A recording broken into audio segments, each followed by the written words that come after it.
Les messages qu'effectuent ces chansons sont inspirés des événements que j'ai vécu qui se déroulent au Congo central entre les Congo. Combien de temps ça fera encore vos discords? Permettez-moi de me présenter, je suis une personne qui appartenant à un groupe de Tini vivant dans les régions équatoriales et méridionales d'Afrique, fier de l'être qui veut réunir le Congo. La haine devient constante dans ma zone, c'est terrible, on veut l'attendre. Certains paralysent leur fief à cause de leur mésentente des Congo. Mes esquisses de tenir un peu le micro pour parler de la haine incessante qui existe entre mon Congo. Les loups se bouffent entre eux, j'en ai marre de vos allusions, j'espère que j'ai raison. Très bonne soirée à chacun et chacune de vous, mesdames, mesdemoiselles et messieurs. Bienvenue à cette émission Parlons-en que vous avez toujours eu l'habitude de suivre tous les lundis à partir de 20h30 et la rediffusion tous les samedis à partir de la même heure aussi, juste après le journal de la RTNC. Merci beaucoup. Aujourd'hui, nous venons pour un autre numéro, un nouveau numéro avec un seul invité. Aujourd'hui, ce n'est pas le débat contradictoire, mais c'est une émission purement scientifique et puis qui va nous permettre à réfléchir sur les enjeux de l'heure. Tous ces derniers temps, nous sommes en train d'insister sur les enjeux de l'heure parce que politiquement, en République démocratique du Congo, nous savons que depuis que nous avons eu l'alternance démocratique pour la première fois en RDC, on avance mollo mollo. Nous sommes au 11e mois, je crois, juste après l'investiture de son Excellence le président Félix Antoine Tshisekedi Tshilombo. Plusieurs acteurs politiques font la ronde sur ces plateaux, défilent pour émettre leurs avis. Aujourd'hui, nous avons eu la chance de recevoir un invité, un cadre de l'UNC, l'Union pour la Nation Congolaise, l'UNC, parti cher à l'honorable Vital Kamerhe, qui est le directeur du cabinet de son Excellence, Monsieur le Président de la République. Alors, ce soir, sur ce plateau, nous avons l'honneur de recevoir M. Ipempia, qui est cadre de l'UNC. Il est secrétaire politique national adjoint de l'UNC. Bonsoir, M. Ipempia. Bonsoir, M. En tout cas, je suis très heureux de vous recevoir sur ce plateau. Nous allons échanger sur les enjeux de l'heure et perspectives d'avenir pour la République démocratique du Congo.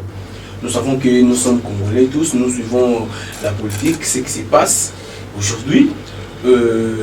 Selon vous, depuis l'investiture du chef de l'État jusqu'à aujourd'hui, je sais que vous êtes membre du CACH, vous êtes cadre au sein de l'INC. Selon vous,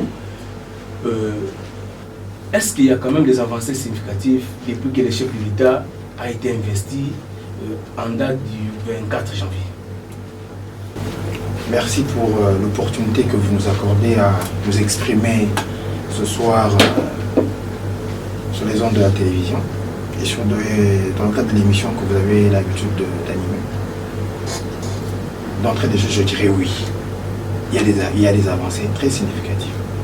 Des avancées très significatives dans le sens où le pays a été géré pendant 18 ans par le régime que vous connaissez, le régime que nous avons combattu. Le régime de M. Kabila. Il y a eu beaucoup de choses qui sont passées pendant ce régime que nous ne souhaitons plus évoquer ce jour, bien entendu. Mais les avancées, telles que vous êtes en train de le dire, les avancées, il y en a. Je pourrais peut-être en parler sur quelques points. Nous dirons par exemple le point de vue de la démocratie. Vous êtes sans ignorer que les GIA de services de sécurité ont cessé d'enfermer les gens. Aujourd'hui, je ne sais pas s'il y a des manifestations où les opposants, où les acteurs politiques sont pris, sont arrêtés et jetés dans les cachots des services de sécurité.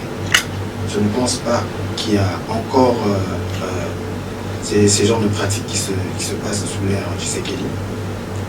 Il y a beaucoup d'autres avancées. Sur le point de vue de la construction infrastructure, depuis l'arrivée du chef de l'État, bien avant que le programme du gouvernement n'entre en jeu, vous avez suivi avec moi qu'il y avait eu un programme de 100 jours. Dans ce programme de 100 jours, il y a eu plusieurs fréquences, plusieurs réalisations, disons chantiers qui ont été ouverts, notamment, je prendrai le cas de la route entre Boma et Moine. Vous savez également que cette route était pratiquement quasi impraticable. Aujourd'hui, en moins de 2 heures, on peut faire cette route. Mais c'est pas encore arrivé à la fin, les travaux continuent. Bien entendu, les travaux continuent parce qu'il y a un temps, un temps qui a été réparti pour les travaux sur ce tronçon. Les travaux vont continuer à se faire. Les travaux de 100 jours, ce n'est pas seulement au Congo central, c'est partout sur les zones du territoire national. À l'Ituri, dans la province orientale, dans le Katanga, à Kinshasa, plusieurs axes routiers ont été réouverts. Notamment la construction de saute-mouton au niveau de Kinshasa qui se poursuit, bien entendu. Donc disons qu'il y a plusieurs avancées. J'insisterai aussi pour dire que sur le point de vue de la justice, aujourd'hui, à l'heure où nous vous parlons, il y a certains collaborateurs du chef de l'État qui ont été déférés devant les conseils tribunaux pour être jugés pour des faits qui les sont reprochés. Alors, monsieur Ipé, comme vous parlez de la justice,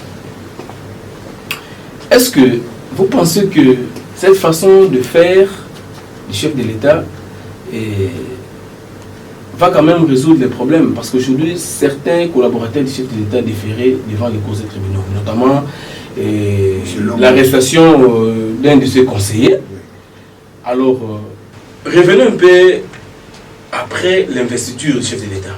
Il y a eu plusieurs interpellations au niveau du cabinet présidentiel où certains politiciens, ou certaines personnes qui avaient la gestion de l'ère Kabila étaient interpellées.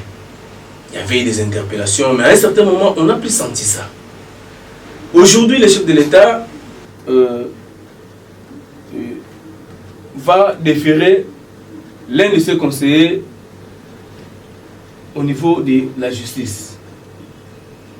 C'est quand même un acte qu'il faut saluer parce que Félix Tshisekedi veut faire la RDC un vrai état de droit. Mais que direz-vous des 15 millions qui se sont volatilisés? Parce qu'apparemment, c'est le même circuit qui a tourné tout autour de l'entourage du chef de l'État. Les 15 millions, on n'en parle plus. Et ça, pensez-vous, c'est ça l'état de droit? Ou sinon, une justice à double vitesse? Une justice qui attrape les insectes, mais qui se fait percer par les hirondelles. Voilà, je dirais ici pour cette question, j'aimerais d'abord, je ne sais pas si je veux appeler ça recadrage ou rectification, à moins que ma conscience ou que je me trompe, je ne me rappelle pas que certains collaborateurs du régime précédent ont été mis aux arrêts. En tout cas, pour quelques informations, à moins que vous me citez des noms clairs. Pas aux arrêts, mais au début là, il y avait quand même une vague d'interpellations. Par exemple, à Lubumbashi, on tire sur les étudiants. Le ministre de l'enseignement supérieur, Steve Mikaï, à l'époque, l'actuel ministre des Affaires sociales, était interpellé. Mais c'est clair que... Quand même, ça donnait du goût du côté de la population parce qu'apparemment, Tshisekedi ne voulait pas caresser ses collaborateurs. Oui. Mais aujourd'hui, il y a l'un de ses conseillers aux arrêts, mais les 15 millions n'en parlent pas. Oui, les 15 millions se sont volatilisés. La suite de nos 15 millions. Voilà. Permettez-moi de procéder... Et surtout que la personne impliquée, c'est votre autorité morale du parti. Ok. Permettez-moi d'aller de façon progressive. Le ministre à l'époque, le ministre Steve Mikaï interpellé. Il a été entendu, je ne dirais pas interpellé, il a été entendu certainement parce que les faits se sont passés dans un site universitaire.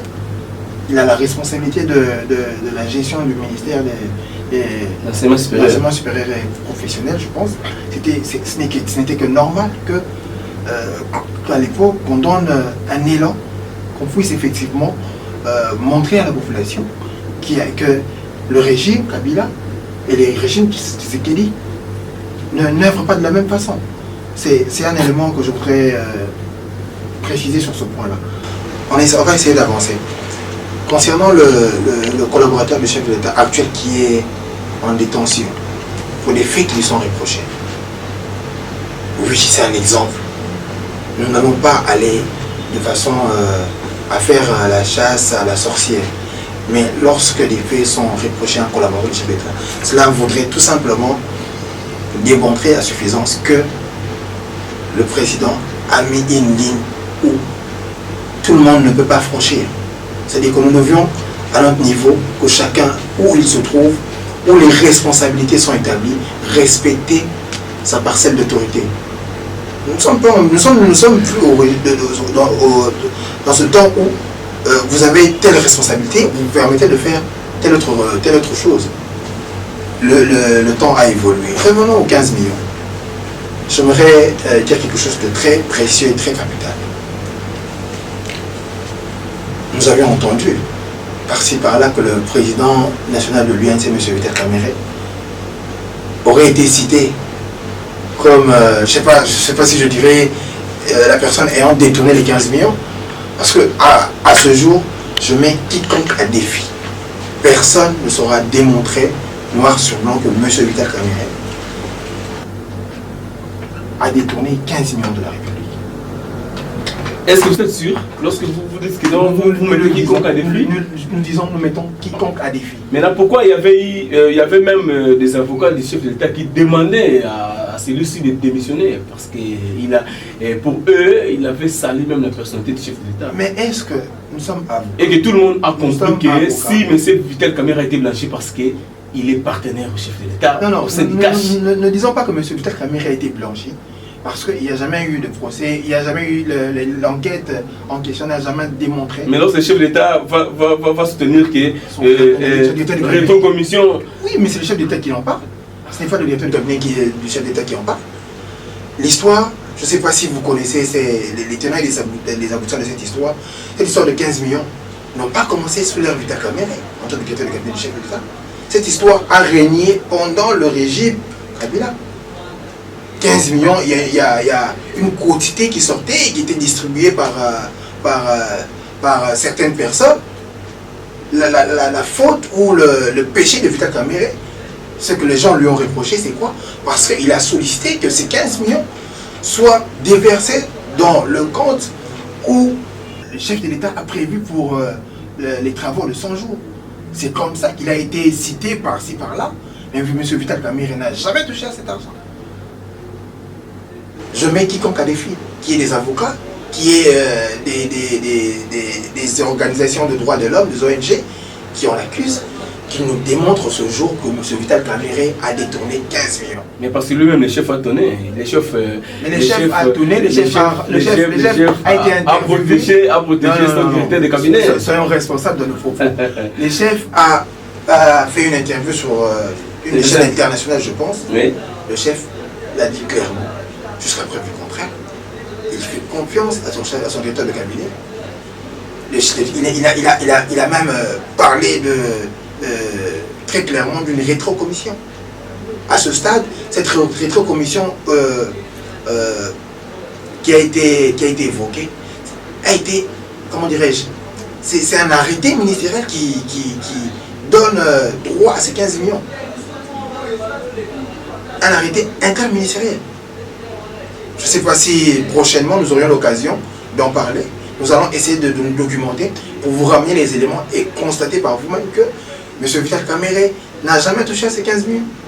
Alors maintenant, que direz-vous devant la situation selon laquelle tous nous savons comment le pays était géré pendant 18 ans, Ouais. et que la population congolaise a encore des séquelles sur la façon dont le pays était géré. Alors, certaines personnes qui ont eu à commettre, qui étaient citées même dans des dossiers sales, aujourd'hui ils sont au Sénat, ils sont à l'Assemblée nationale.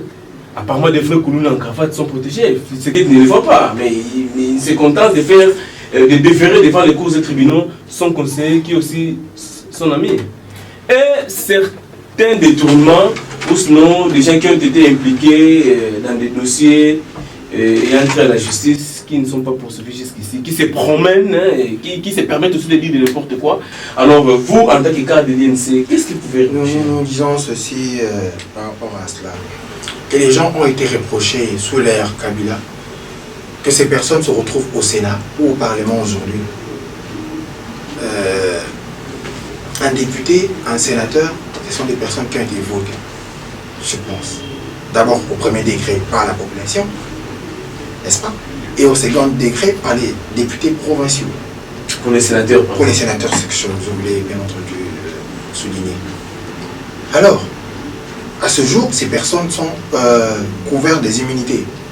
Mais, je ne sais pas s'il revient directement au président de la République, son Excellence, M. Félix Antoine Tshisekedi Tshilombo, ce jour d'interpeller X personnes ou Y personnes. Que chacun fasse son travail. Même si tel n'est pas le cas, mais à l'époque, nous avons vu Joseph Kabila demander au parquet général de la République d'initier une enquête contre certains de ses collaborateurs qui avaient appuyé les pays, entre autres Moïse Katumbi était cité. Ils avaient des immunités, bien sûr. Ouais. Lorsque le chef d'État demande qu'il y ait une enquête, par exemple, parce qu'il ne faut pas clair dans la gestion de la République. Quelles a été les conclusions de ces enquêtes? Bon, les conclusions, parlons des conclusions. Peut-être que c'est le parquet qui n'a pas eu, mais peut-être que la procédure était déjà enclenchée, mais il y a eu un silence total, ou sinon il n'y a pas eu poursuite mais aujourd'hui, nous disons que la justice est une institution qui doit faire son travail, qui ne doit subir aucune pression venant de la présidence de la République.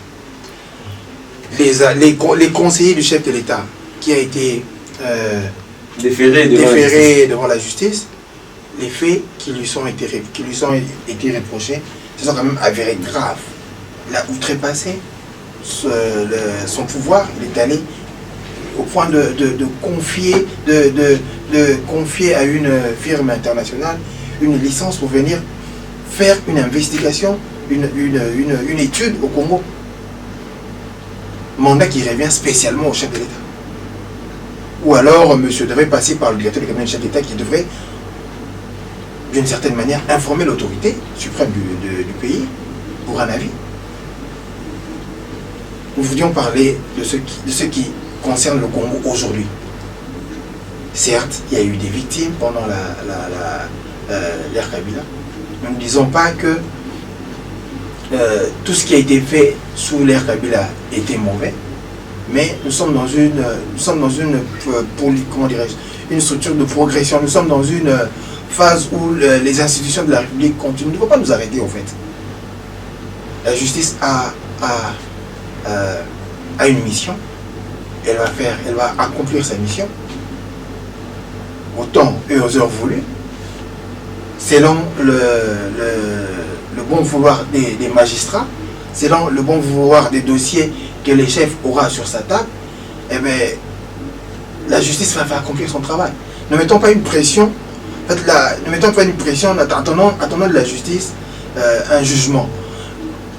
Une politique de justice, voilà, excusez-moi cette tautologie, une politique de justice. Monsieur le bourgmestre, le ministre provincial de la ville-province de Kinshasa, je vous le rappelle, Denis Makambo, où est-il aujourd'hui? Il est en prison. Mais de la même manière que nous souhaiterons aussi voir certains bourreaux qui ont eu à plonger le pays dans les malheurs, soient aussi déférés devant la justice. C'est ce qu'il est fait. Et aujourd'hui, nous sommes en train de tracer une ligne, c'est-à-dire quoi, une ligne de démarcation entre le passé et le présent. Nous voulions que l'ère Tshisekedi soit l'époque où les gens doivent craindre la justice, doivent craindre les affaires de l'État. Que lorsque vous avez un mandat pour un travail spécifique, vous devez le faire en toute responsabilité. Nous avions reproché certaines choses à certains du régime passé.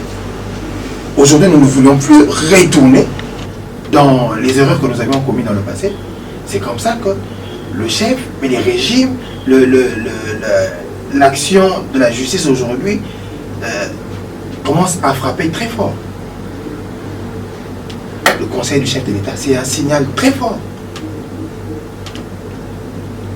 Déféré devant les cours et tribunaux. Nous attendons Monsieur Denis Makambo. Nous attendons la suite. Monsieur Denis Makambo, déféré, jugé. Aujourd'hui, il est en train de purger sa peine. Voilà.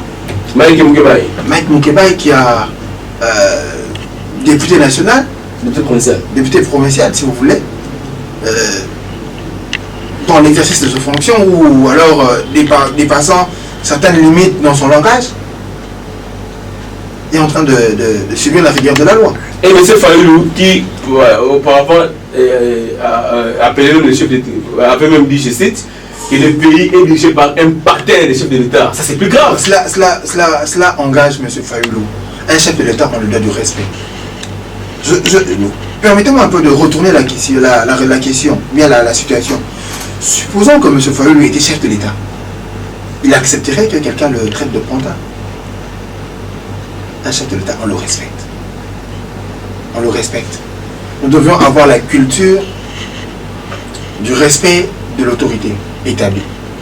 Je me rappelle à l'époque en France, M. Jacques Chirac a perdu la présidentielle parce qu'il a sorti des clashs dans ses propos. Il a sorti des propos déplacés en endroit, à l'époque je pense que c'était François Mitterrand. Au lieu de l'appeler Monsieur le Président, il a dit Monsieur Mitterrand. Ce sont des choses qui ne pardonnent pas dans des états sérieux. Bon, nous pensons que nous voulions aussi que les Congolais comprennent que nous ne sommes pas là aujourd'hui pour faire la chasse à la sorcière. Monsieur Fayoulou est responsable de ses propos.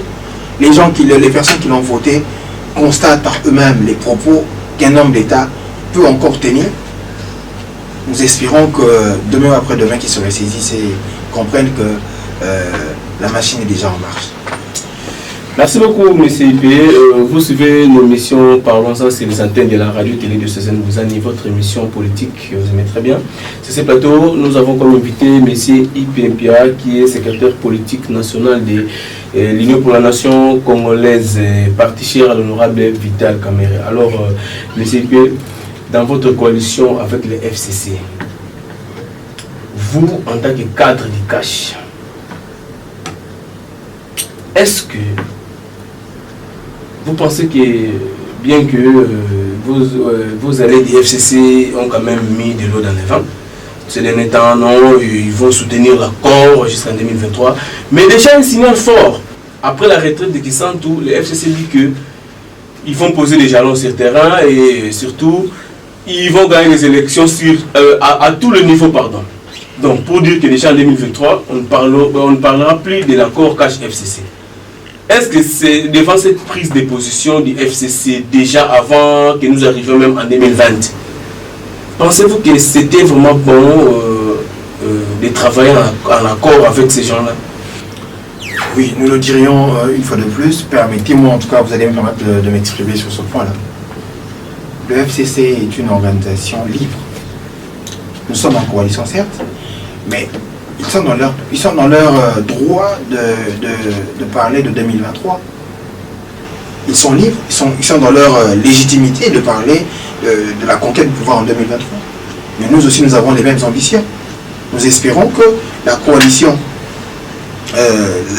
notre coalition, c'est-à-dire quoi, UNC, UDPS, continue à tenir, pour que demain nous continuons à parler de cash. Mais bon, lorsque vous dites que sommes-nous à l'aise de travailler avec eux,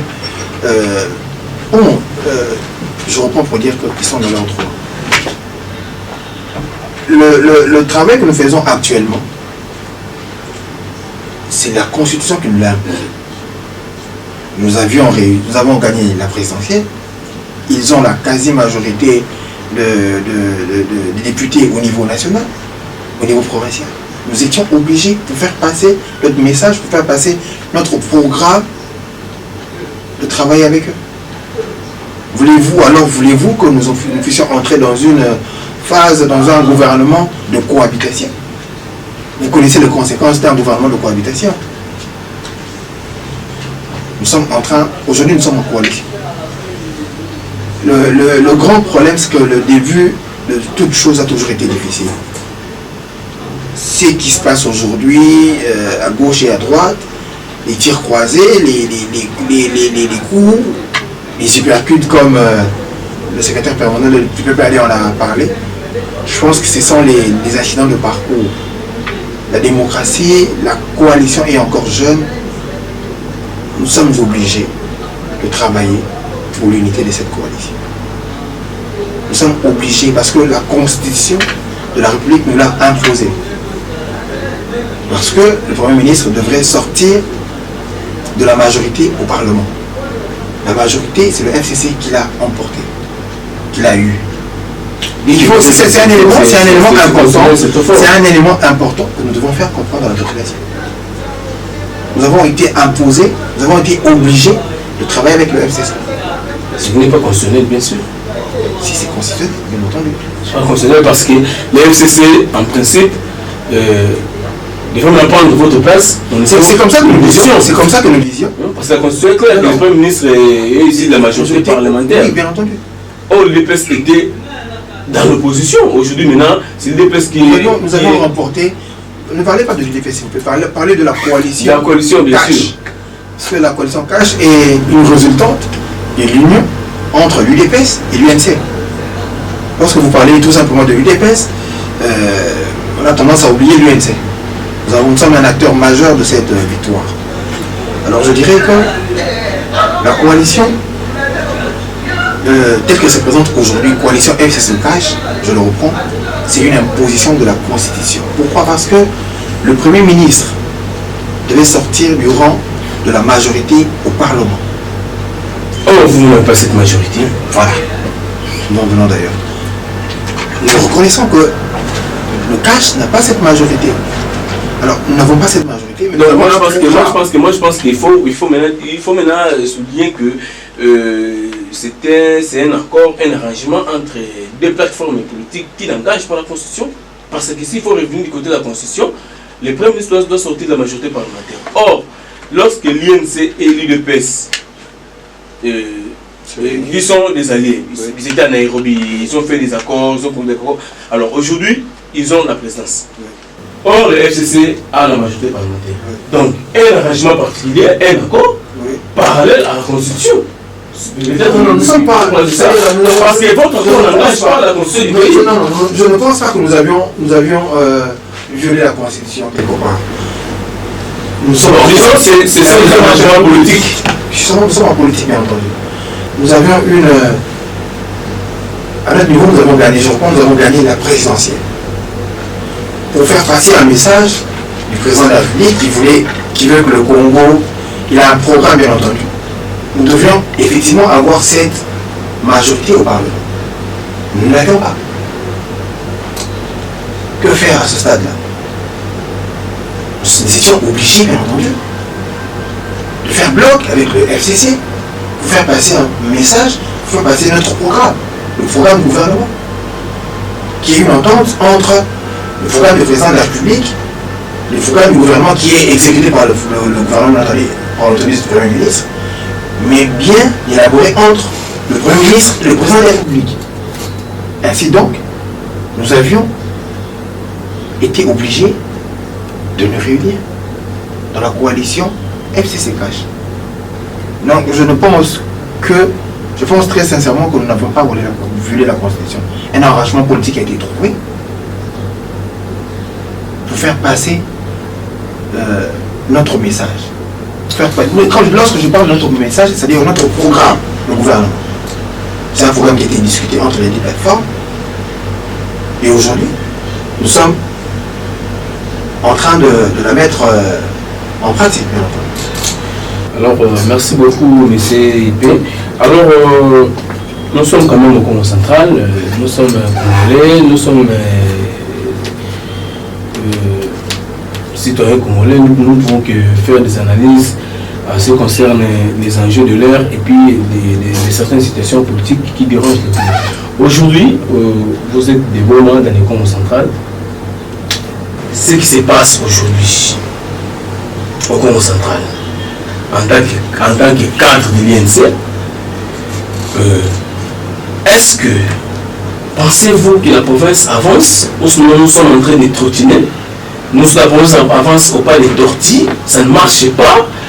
Un gouverneur suspendu, réhabilité, des nouveaux déchus, et par des conditions que tout le monde connaît. Alors, je ne sais pas, vous en tant qu'acteur politique, cadre d'un grand parti, vous avez la présidence aujourd'hui, c'est vous qui gérez le pays. Vous ne constatez pas que c'est vraiment des ordres indescriptibles comme au central perpétrés par nos politiciens à Kinshasa? Merci pour cette question. Je fais un rectificatif d'ailleurs très important pour dire que ce jour, le gouverneur n'a pas été déchu. Il faut que nous puissions être sérieux dans cette consommation. Mais c'est l'information qui a été propagée dans les médias. Nous avons dit c'est des médias qui n'ont. Le gouverneur, Le nouveau déchu d'ailleurs. si vous le voulez. Et je crois pour dire qu'à ce jour, en tout cas, à moins que vous le prouviez, ce que nous savons à notre niveau, le gouverneur et le président de l'Assemblée provinciale ont été convoqués à Kinshasa pour consultation par le vice-premier ministre en charge de l'Intérieur. Mais CIP, coutumière. avant cette convocation à Kinshasa, Oui. après les ordres qu'il y avait eu au sein de l'Assemblée provinciale, la plénière était même suspendue parce qu'il y avait un désordre où on a vu un député provincial à moitié nu qui a commencé à troubler l'ordre public. Il y a eu même crépitement des balles. Alors, on suspend la plénière. Raison pour laquelle d'ailleurs, le ministre de l'Intérieur, le vice-premier ministre de l'Intérieur était obligé de convoquer le président de l'Assemblée provinciale et le gouverneur à Kinshasa pour consulter. Bien qu'il y ait eu convocation, mais les parlementaires s'étaient retirés quelque part dans un hôtel pour voter une motion. 24 députés ont voté pour cette motion. Mais lorsque faire partir M. Matoubona à tout. Ok. Et lorsque il y a eu crépitement de balles, comme vous le dites, dans l'hémicycle, dans la salle de l'Assemblée provinciale, c'est à ce moment, je pense que c'est à ce moment, après cet événement, que le ministre de l'Intérieur a convoqué. C'est sur base de cela que le ministre de l'Intérieur a convoqué le gouverneur et le bureau de l'Assemblée provinciale. Mais qu'est-ce qu'il faut qu'il puisse se retirer pour passer à l'acte? Parce qu'il y a eu des ordres dans la salle de l'Assemblée provinciale. Mais alors, lorsque le ministre de l'Intérieur lance une convocation, permettez-moi de dire comme ça, lorsque l'invitation est lancée après ces désordres, trouvez-vous normal que des gens se réunissent à côté pour procéder à la déchéance? Mais si les règlements intérieurs de l'Assemblée provinciale. Mais il y a eu déjà, effectivement. Je pense qu'il y a eu à ce stade-là, à ce moment-là, il y a eu une invitation tout à fait cessante. Tout à fait cessante, cela sous-entend quoi? On peut tout arrêter et puis exécuter la collaboration. L'autorité établie, qui est le vice-premier ministre de l'Intérieur, après qu'il y ait eu des ordres dans la salle de l'Assemblée provinciale, a donné une instruction. Il revenait au gouverneur et au bureau de l'Assemblée provinciale de se diriger vers Kinshasa. Mais alors, attendons voir ce qui va se passer, mais bon, je pense que il faut le dire clairement, il faut que nous puissions être des légalistes. Que le gouverneur n'a pas été déchu. Si c'est en tout cas de cette méthode-là, je ne pense pas que le gouverneur a été déchu. Il y a autre problème, ce sont des affaires politiques, mais disons-le clairement que le vice-premier ministre de l'Intérieur a lancé une convocation après qu'il y ait eu des ordres dans la salle de l'Assemblée provinciale. Alors, selon vous, maintenant... Tout à l'heure, vous étiez en train de parler de décollage. Et comment voulez-vous que la province de Congo central puisse décoller lorsque, excusez-moi de le dire, nous constatons que les uns et les autres sont en tiraillement. Aujourd'hui, c'est tel problème, demain c'est tel problème, demain c'est tel autre problème.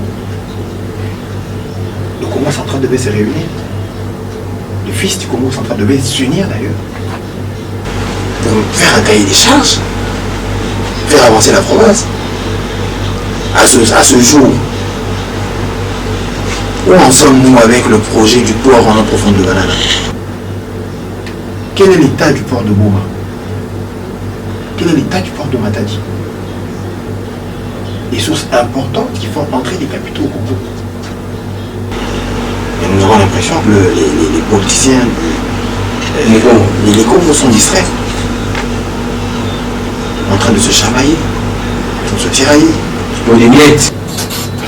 Les miettes, je ne voudrais pas dire ça, mais nous avons constaté que les uns et les autres sont en tiraillement. Et pourtant, il y a un élément important que nous devons dire à tout moment que le Congo central est l'une des provinces qui génère beaucoup de résultats de la République. Nous souhaitons, de la manière la plus catégorique, que le Congo central se développe, que la route, que l'axe Boma-Mwanda, Matadi-Boma soit réhabilité. Maintenant, selon vous, en tant que... Pour qu'à ce stade-là, pour qu'à ce niveau-là, pour que la route, les voies de desserte agricole soient dégagées. Parce que, il faut le dire, le Congo central, c'est une province très agricole. Le Congo central produit beaucoup. Si la route Congo central Kinshasa est fermée, chez la Boma. Je ne vous le fais pas dire. C'est très important. Qu'est-ce qui empêche le Congo central de voir dans la même direction? Alors selon vous, c'est un problème politique ou bien c'est un problème d'homme, de leadership? Je ne pense pas que monsieur, permettez-moi de citer les noms, quelques-uns, monsieur Macha, je ne pense pas que monsieur Atou, je ne pense pas que monsieur l'honorable Jonas Tindou, je ne pense pas que l'honorable Voima, les autres leaders du Congo sont incapables de diriger cette province. Mais quand ils s'étiraillent, c'est plutôt des intérêts privés et personnels. Il est important que tous se mettent à regarder dans une même direction. Un constat a été fait que c'est beaucoup plus des guerres tribales entre les Congo, entre ceux du Cataracte, Bas-Fleuve. Bon, tous sont les Congo. Je pense qu'il est important de regarder dans la même direction. Pourquoi ces guerres sont constatées de façon répétitive dans le Congo central? Je pense qu'il y a lieu de l'autorité provinciale que les sages ou les Congo puissent avoir le courage de convoquer je pourrais peut-être dire une conférence provinciale pour discuter des vrais problèmes qui empêchent les Congo de se mettre sur une même table. C'est dommage, c'est vraiment dommage. Mais bon, nous continuons à espérer que le Congo central finira par décoller. Merci beaucoup. Le Congo central va se développer. Alors, Monsieur IP, vous êtes du Congo central. Aujourd'hui, il y a un grand notable, un député national même, qui s'est méconduit au niveau du Parlement en voulant bousculer même le vice-premier ministre. Devant ce comportement, je ne sais pas. Quelle est l'attitude? Est-ce que c'est un comportement qu'il faut encourager? C'est comme ça, c'est cette façon il faut faire la politique? Condamnons avec la dernière énergie cette attitude, cette façon de faire. Vous condamnez parce que je vais encore il cache. Non, mais un député national, un sénateur, c'est un homme d'État. Vous ne direz pas le contraire. Voyez-vous un ministre en train de se battre? Un honorable. Pourquoi nous les appelons honorables? C'était même le discours de Madame la Présidente. Pourquoi nous les appelons honorables? Posons les vraies questions. Nous condamnons avec la dernière énergie cet acte. Cette barbarie. Un ministre, un député national, ça se respecte. Nous leur devons du respect. Mais voir à la télévision, ce n'est pas un seul honorable. Un député national, il était à deux, je pense. Avec l'honorable Matézo, l'honorable Adrien Poba, qui est d'ailleurs un élu de Beaumont. Je pense qu'il va se ressaisir très vite. C'est un acte déplorable. J'en parle avec beaucoup de tristesse et de gêne. Mais c'est... Alors, après cet incident de l'Assemblée nationale, tout d'un coup, on s'est réveillé demain matin, Gilbert Kakonde, une action disciplinaire lui a été ouverte par le Premier ministre. Comment qualifiez-vous cet acte? Pourquoi seulement Adrien qui pose l'acte et puis on se fait des bons matins action disciplinaire? Est-ce que ce n'est pas un combat entre Cash, FCC, derrière la province du Congo central aussi? Ça peut bien l'être, mais nous sommes en politique. Mais vous êtes en coalition, pourquoi des combats? Justement, tout à l'heure, je disais donc que nous sommes en politique, nous sommes une coalition qui vient de voir le jour il y a quelques mois. Il nous faut encore beaucoup de gymnastique, beaucoup de temps. Bien que nous sommes obligés de faire bloc, de nous comporter en alliés. Nous devons regarder dans la même direction. Mais je pense que c'est une action purement politique, parce que je ne vois pas le vice-premier, je ne voudrais pas le défendre non plus. Ce sont des choses que nous devons vérifier. Je n'aimerais pas trop me lancer sur cette voie-là parce que nous avions aussi entendu que le vice-premier ministre aurait déclaré par la voie des ondes qu'il n'a jamais écopé d'une demande d'explication du Premier ministre. Mais que le Premier ministre donne une demande d'explication à son vice-premier ministre, qui sont les affaires d'État. Mais je pense aussi qu'à côté de tout ça, il y a de la politique. Chacun cherche à tirer la couverture de son côté. Mais bon, ce sont des incidents de parcours. Mais c'est la province qui subit. C'est la province qui est en train de subir. Mais j'espère seulement qu'après la convocation du gouverneur et du bureau de l'Assemblée provinciale, les choses vont vraiment s'améliorer, je le pense. Merci beaucoup. Nous souhaitons que les choses s'améliorent parce que, franchement, dans toutes les provinces, ça avance petit à petit. Ce n'est que le Congo central qui ne fait que trottiner sur place, rien n'avance. Banabo Mapade, partout vous nous suivez. C'est l'émission Parlons-en. Pour tous qui venaient de nous prendre en cours de diffusion, je suis sur ce plateau avec M. Ipempia, qui est secrétaire politique national de l'Union pour la nation congolaise, parti cher à l'honorable Vital Kamerhe. Avec lui, nous sommes en train de discuter sur les enjeux de l'heure et puis la perspective d'avenir pour la République démocratique du Congo.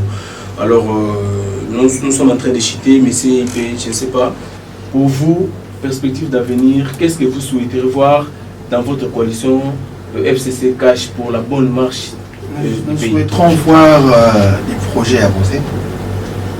Nous souhaiterons voir les combats cesser. On doit cesser les combats. C'est une évidence. C'est pour que la coalition fonctionne à merveille, il faut que nous puissions nous accorder surtout sur la politique à mener, sur les actions à mener, sur la franchise dans les actes que nous sommes en train de poser pour que le Congo de demain soit le Congo où les uns peuvent coaliser et cheminer avec les autres. Nous avons une particularité sous le régime Félix Tshisekedi. Jamais le Congo n'a vécu avec un ancien président. Ça, c'est une particularité. Nous sommes obligés, nous sommes entrés dans cette phase-là, nous sommes obligés, demain après-demain, d'avoir un autre ancien président. Pour cela, nous sommes obligés d'œuvrer ensemble. Pour que nous puissions œuvrer ensemble, nous devons cesser avec les manières, avec la haine, nous devons cesser avec la jalousie, nous devons cesser avec les combats surtout. Nous devons travailler pour l'intérêt du peuple congolais. Je suis quand même je suis resté sur ma sorte parce que vous n'avez pas évoqué certaines questions d'ordre politique, c'est-à-dire lors de la défense, parce qu'à Béni, à l'est de la République, les gens meurent. Les gens meurent chaque jour. Comme vous voulez aussi qu'on en parle pour quelques minutes qui nous restent, à Béni, les gens meurent tous les jours. Mais apparemment, les actions des chefs d'État sont sabotées. Les chefs d'État qui, devant la population de Béni, je suis prêt à mourir pour Béni. Après avoir prononcé ce discours de Thierry continue. Pourquoi ce sabotage? Et puis, la population réclame le départ de la MONUSCO. Apparemment, le régime Tshisekedi veut œuvrer avec la MONUSCO. Or, nous savons, à son temps, Joseph Kabila, lors de son dernier discours devant les Nations Unies, avait aussi demandé le départ de la MONUSCO. Parce qu'apparemment, le travail sur le terrain était mitigé. Ça ne marchait pas.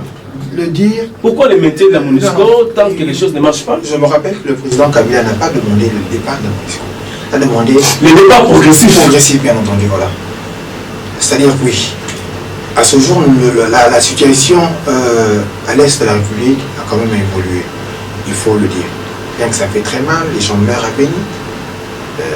Je m'incline face à toutes ces personnes mortes, toutes ces tueries.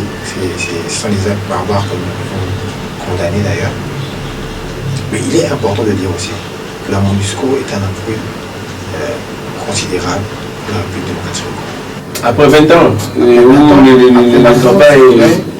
le travail devait être mesuré, le travail devait être examiné, bien entendu, après 20 ans. Il revient aux responsables, parce qu'à ce jour, le président de la République n'a pas vu l'importance, n'a pas jugé important que les troupes de la MONUSCO partent. En homme d'État, nous devions agir pas pour détruire les collaborations avec les partenaires extérieurs. C'est aussi important. Mais il ne faut pas non plus agir sous le coup de la colère, sous le coup de l'émotion. Nous comprenons très bien ce qui se passe à Béni. Nous comprenons aussi la colère des habitants de Béni et des environs. Il est légitime pour eux de se fâcher, d'être en colère derrière la MONUSCO parce que les tueries sont organisées. Au vu et au sujet de la MONUSCO, oui. Il est légitime de condamner cela.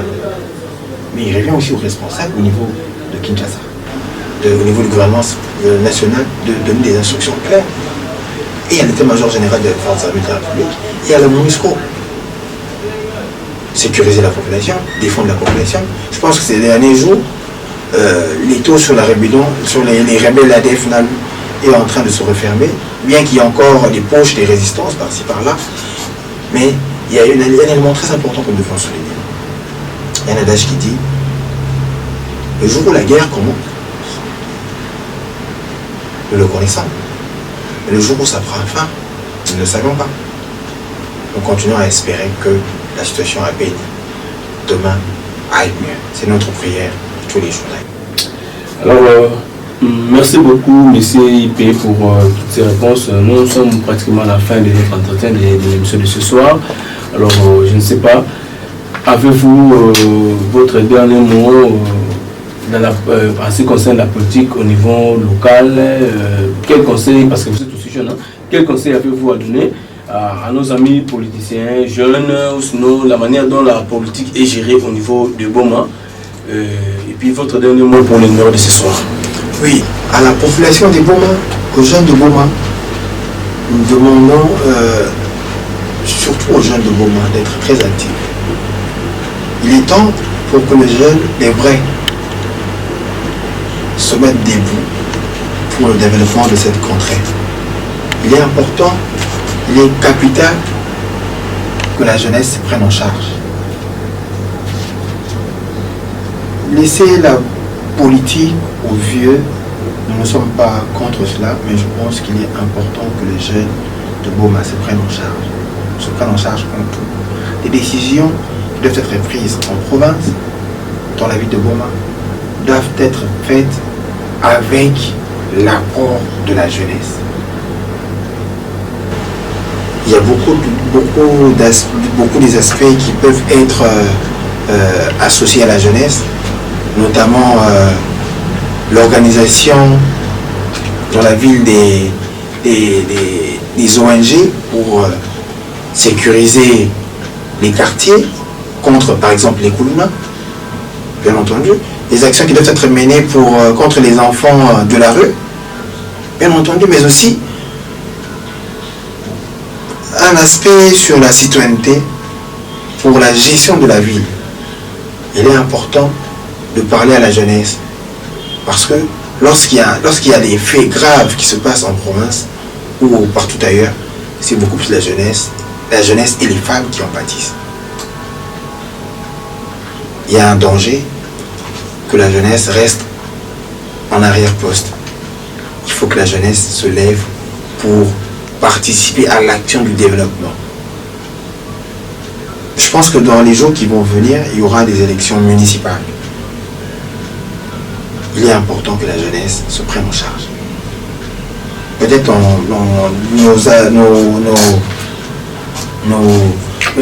une invitation prochaine qui sera lancée, nous essayerons de parler en long et en large sur le rôle de la jeunesse dans l'action politique à mener. Mais il est important que nous parlions déjà pour dire que si nous voulions le développement de la ville de Goma, si nous voulions le développement du Congo central, il faut que les jeunes s'impliquent dans la politique de façon active. C'était, je crois, mon dernier mot. Eh bien, Banaboma, merci beaucoup. Nous sommes arrivés à la fin de cette émission. Sur ce plateau, nous avons eu comme invité M. Ipempia, cadre de l'Union pour la nation congolaise, l'INC, partie à l'honorable Vital Kamere. Nous avons eu à réfléchir sur les enjeux de l'ère et puis perspectives d'avenir pour la République démocratique du Congo. Il y a eu plusieurs questions qui étaient posées sur ce plateau, auxquelles il a eu quand même à répondre. Merci beaucoup en tout cas pour messieurs et pour votre disponibilité. Vous avez à répondre à notre invitation. Je sais que le plateau est ouvert, vous allez passer de temps en temps à répondre à notre invitation. Bien entendu. Mais avant de terminer cette émission, je fais passer ces messages à Congo. Il a mis à l'Assemblée inondation qui n'a pas à disposition parce que maintenant ici au coin de bana bon pade maintenant ici au coin de ba mutu ba ka disposition beto ba ka disposition parce que ba mvula ke mingi na zulu. En tout cas, je profite aussi de lancer un message parce que cette émission sera diffusée même sur YouTube. Même vous qui êtes du côté de la diaspora, partout où vous êtes, nous lançons vraiment un SOS. Veuillez aider la population de Goma parce que, en tout cas, les inondations pointent à l'horizon. Il y a des pluies divines qui s'abattent sur la ville, ça ne va pas. Nous lançons les messages aux autorités. Vous qui avez les autorités qui avaient la charge de gérer cette affaire des sinistrés, revenez à la raison s'il vous plaît. Ben bika population Boma, ba manza ku fobos ben natnet balos. Na ba matela. Mais qui va quand même tout parce que tu as besoin membre va sinistrer ba ka solution. Plusieurs interventions membre qui ont à la télévision mais apparemment maintenant boula kara.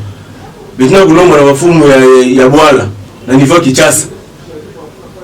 Ben ba créer solution. Na ba député te voter que. Maintenant besoin de mon implication dans le dossier. Ne nous venez pas chaque fois avec des histoires politisées, mais même pas Edi Maïna. En tout cas, nous avons besoin que les choses marchent dans la ville à Boma. Merci beaucoup de nous avoir suivis. Merci à Arnold Mumba qui a réalisé cette émission. Merci à la coordination de la RTDN assurée par M. Guillaume Longo. Vous allez suivre également cette émission sur YouTube. Tapez Parlons-en RTDN. Vous allez nous suivre. Et puis la rediffusion pour chaque samedi à partir de 20h30. Bye bye. Portez-vous bien. Merci beaucoup. Combien de temps ça fera encore vos discords? Permettez-moi de me présenter. Je suis une personne qui appartenant à un groupe de Tini vivant dans les régions équatoriales et méridionales d'Afrique, fier de l'être qui veut réunir le Congo. La haine devient constante dans ma zone, c'est terrible. On veut l'attendre. Certains paralysent leur fief à cause de leur mésentente des Congo.